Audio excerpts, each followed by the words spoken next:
মোৰ স্বামী উপেন দাস যোৱা 2 তাৰিখে বেংগলোৰত গৈছিল কামৰ কাৰণে। য'ত যাব লাগিছিল তাত যাই পোৱা নাই। ই গৈছিল ফুটগুৰি বুলি কয়। 2 তাৰিখে গৈছিল, যোৱা 2 তাৰিখে। তাতে গৈ পাইছিল 4 তাৰিখ। 4 তাৰিখে গৈ পাইছিল। ফোনৰ যোগাযোগ হৈ আছিল। বৰ্তমান তাৰ মোবাইল ছুইচ অফ হৈ আছে।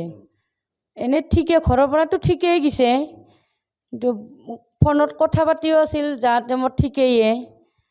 কিন্তু কি এতিয়া তাতে কি হ'লা সেইটো গম নাপালোঁ। সেইটো বৰ্তমান নাই লগত। মোবাইলটোও ছুইচ অফ, যোগাযোগ কৰিব মানে বেগটোও নাই, পাছটোও নাই, মানুহটোৰো কোনো সন্ধান পোৱা নাই। যদি কোনোবাই পায় আৰু সন্ধান পায়, মোবাইল নাম্বাৰ দিম, ফটো দিম, সেই ফটো চাই মোবাইল নাম্বাৰত যাতে সহযোগ কৰে আৰু আমাৰ লগত। অসমৰ যদি কোনোবাই পায়, অসমৰ কোনোবাই যদি কাম কৰে তাতে পায়, আমাৰ লগত সহযোগ কৰিব। জনোৱা হৈছে শিৱলাগুৰি থানাত, আউটপোষ্টত জনোৱা হৈছে। আৰু আমাৰ এই গাঁৱৰে তাতে বেংগলত কাম কৰে মানুহ, অসমৰ মানুহ। তাতেও যোগাযোগ কৰিছোঁ, তেখেতেও কোনো সন্ধান পোৱা নাই। কৰি আছে, বিচাৰ খাচাৰ কৰি আছে, কোনো সন্ধান পোৱা নাই। আপোনালোকক হাতযোৰ কৰি কৈছোঁ, অসমৰ আমাৰ যদি কোনোবাই উপেনক চিনি পায় তেনেহ'লে আমাৰ লগত যোগাযোগ কৰিব। মোৰ স্বামী উপেন দাস যোৱা 2 তাৰিখে বেংগলোৰত গৈছিল কামৰ কাৰণে। য'ত যাব লাগিছিল তাত যাই পোৱা নাই। ই গৈছিল ফুটগুৰি বুলি কয়। 2 তাৰিখে গৈছিল, যোৱা 2 তাৰিখে। তাতে গৈ পাইছিল 4 তাৰিখ। 4 তাৰিখে গৈ পাইছিল। ফোনৰ যোগাযোগ হৈ আছিল। বৰ্তমান তাৰ মোবাইল ছুইচ অফ হৈ আছে।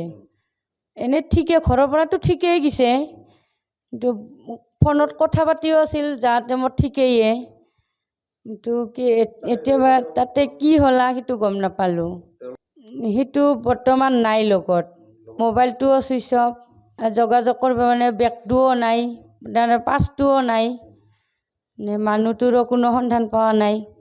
যদি কোনোবাই পায় আৰু সন্ধান পায়, মোবাইল নাম্বাৰ দিম, ফটো দিম, সেই ফটো চাই মোবাইল নাম্বাৰত যাতে সহযোগ কৰে আৰু আমাৰ লগত।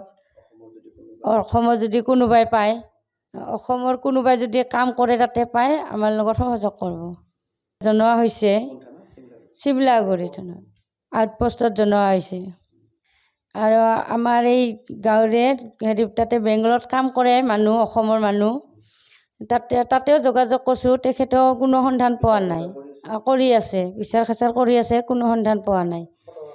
আপোনালোকক হাতযোৰ কৰি কৈছোঁ, অসমৰ আমাৰ যদি কোনোবাই উপেনক চিনি পায় তেনেহ'লে আমাৰ লগত যোগাযোগ কৰিব। যিকোনো খবৰৰ বাবে যোগাযোগ কৰক 7099017330 লগতে 7099017110 নম্বৰত।